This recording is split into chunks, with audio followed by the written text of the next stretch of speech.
Hello friends and followers. Well, this is a Swan at 350 I've been working on, and I've been struggling to get the 80 and 20 meters to line up. There's only one coil that does 20 meters, and that's the one that's basically right there. So I took the lid off of the VFO.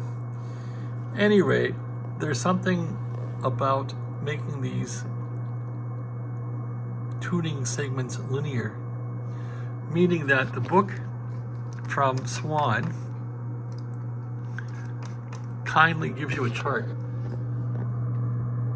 So they're saying when the dial is at 3500, you should have 8673 kc or 8.673 megahertz, and at 4000 or 4 megahertz, it should be 9173. So I'm using my little service monitor here, which is an RTL-SDR on the Cubic SDR software.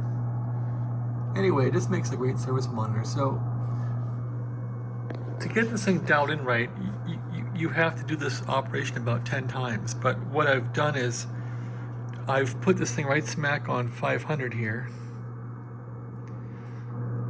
and I've noted where the carrier is, and now it's pretty close, but it was way off before. So what I would do was move this up a little bit. You'll see the carriers going up, and then bring it down with the capacitor for the top end here. So here's the capacitor, and I'll just bring down that carrier or that oscillator down to the correct frequency. And you gotta do this about like 10 times or something to get it to finally work right. And we're trying to get the band to be linear through the VFO sweep on the whole band on 80. So now I've brought that down, and that will affect the lower end. So the lower range here will be 3500, which is going to be 8.673 kilocycles, or 8673 kc, 8.673 megacycles. So then we'll dial down our service monitor here, and we'll just dial it down a while here. 1, 2, 3, 4, 5. Okay, dial it down 5 kc, which is correct. Now we're going to dial this thing down to the other end of the band, the very bottom of the band, and line up with the very bottom here, which is 0 basically, right about there. And now take a look at where you are, get this right on 0. And now we want to change the inductor. So the inductor for the low end, capacitor for the high end, until they match. So now we'll turn the inductor a bit until that will move up to where we want it. I'm going counterclockwise, and there we are. And that will change the frequency of the top end also a bit, but c'est la vie. So now we check the top end. So the bottom is pretty much dead on. And now we're going to change this to the top end, which is 9.1 per the chart.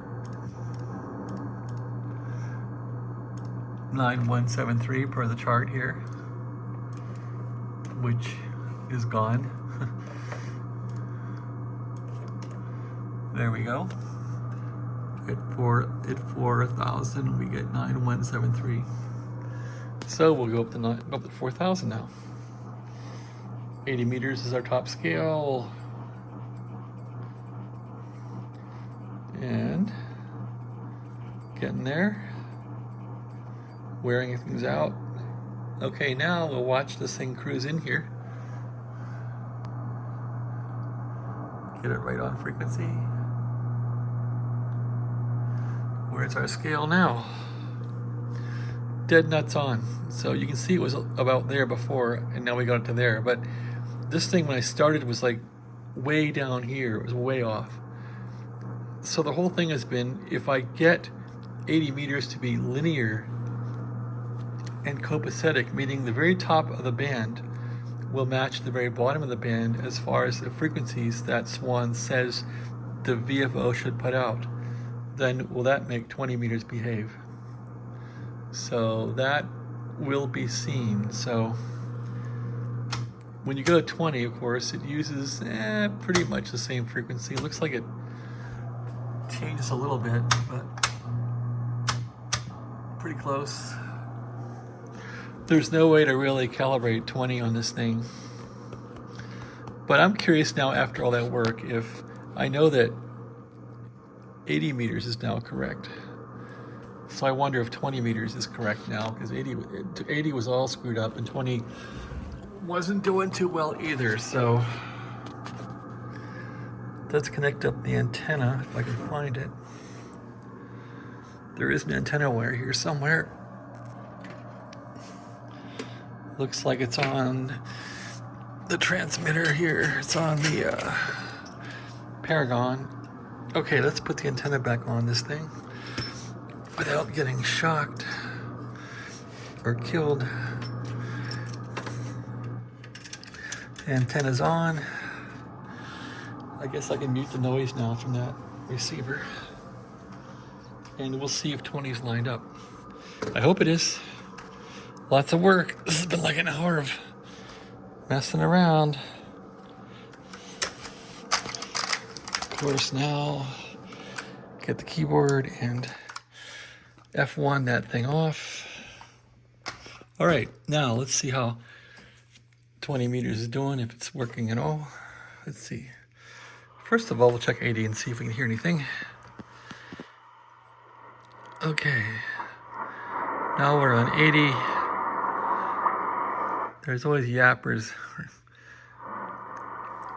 right toward the top. Oh yeah, there they are. That's about where they are. So 80 seems like it's good.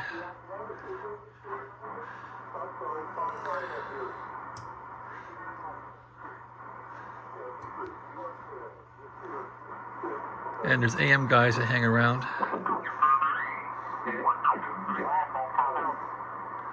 Well, that's pretty good.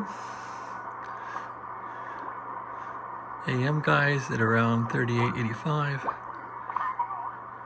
3850, 3870. No, the AM guys aren't around yet. So yeah, there's always guys right there.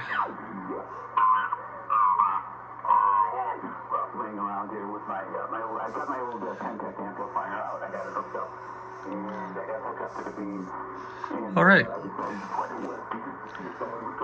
A beam on 80 meters. All right, so let's see if we can do... Oh, that is 20 meters. Son of a gun.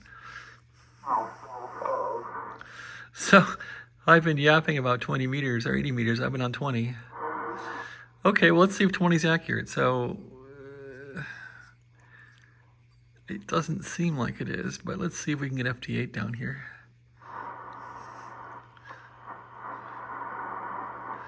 FT8 should come in down here.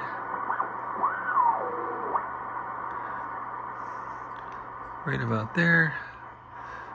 I don't think we got it. No, that sounds like broadcast. So I think 20 still has problems here.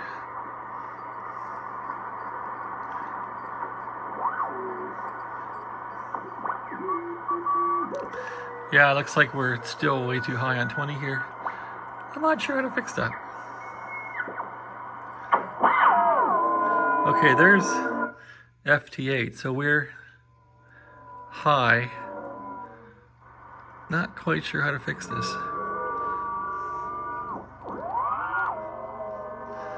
And 80 meters is now accurate because I've tuned it. So 80 should be dead nuts on. If there's anybody on here.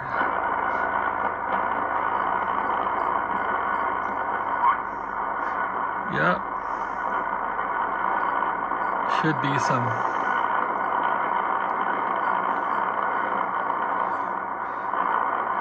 AM stuff. Looks like my interference is back. So yeah, I'm mystified. This thing derives 20 meters from the same oscillator as 80, so they both come from here. And so I'm wondering is it mixing wrong? I'm not sure why this thing is screwed up. It's a mystery for me. So I spent a lot of time making the thing linear on 80, so 80 is accurate, 20 is way off. So lots of time fixing it for 80.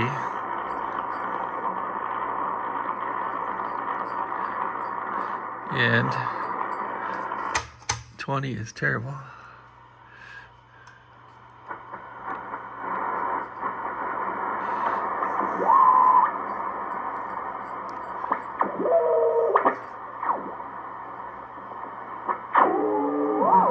So there's FT8 on 20.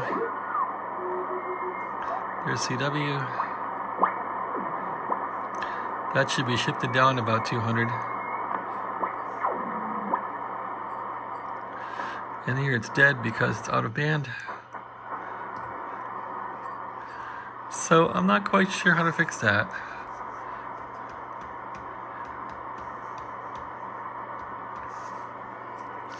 I am mystified. This is a very simple radio, but it's just got me over the head here. All right. Well, it's not fixed, that's for sure. It works, but it's not correct.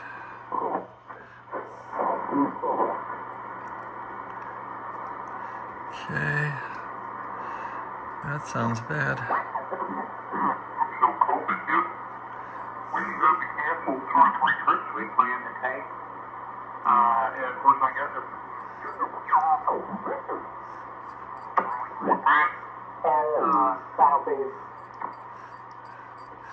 Yeah, so on 20 here, 80 meters affects it.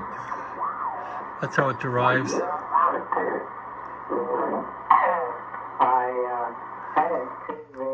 can see. This will help it a little bit. 285 is what I have. And so, right there.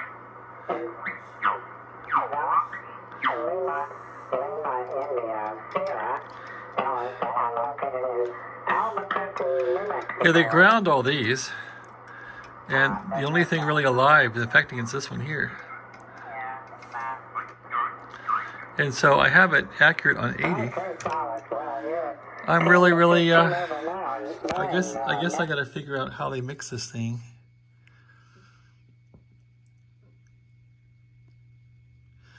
Wonder if a bad tube would do it. I doubt it. If it's mixing, it's mixing, but I'm really vexed on why this thing is whacked. All right, if you have any ideas, let me know. I'm lost on this. Thanks for watching. Have a great day.